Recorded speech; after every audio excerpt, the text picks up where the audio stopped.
तर आज आहे अक्षय तृतीयेचा सण आणि ह्या सणाचा मुहूर्त म्हणजे 3.5 मुहूर्तापैकी एक हा मुहूर्त असतोय. आणि सण आणि मुहूर्त संकट झाला म्हणल्यावर कोण काय ना काय खरेदी करत असतं. आणि आज आपल्या मित्रांनं केली बुलेटची खरेदी. त्याची गाडी आणायला पण जायचं होतं आणि त्या शूट पण घ्यायचं होतं. आता काय मैत्री धर्म पुरवा लागते म्हटल्यावर गेलो टिबाची चांगलीला. निम्मेवाड जातेवरून फोन आला, तुमची गाडी लावा साईडला, आपण जाऊ 4 चाकीतनं. नांदरा चिचखाली लावली गाडी. 15 मिनिटं वेट केला तर आपल्याला गाडी ते न्यायला आली. आता गाडी शिटी पण फुल झाली म्हणून डायरेक्ट भावाला मांडीवर बसवलं. मांडीवर बसून का जायचं ना, आपण आपला ऑरा काय संपला नाही पाहिजे.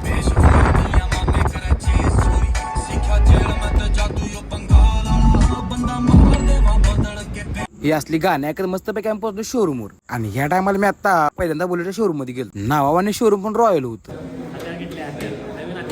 हे शोरूम रॉयल होतं पण इथल्या कपड्यांची किंमत बघूनच लेबलवरून हात काढला. ह्या एवढ्या पैसे म्हणलं 200 रुपयाचे 20 भर शर्ट येतील, रोज घालून फिरायचं. पण काय पण म्हणा, बुलेटचा शोरूम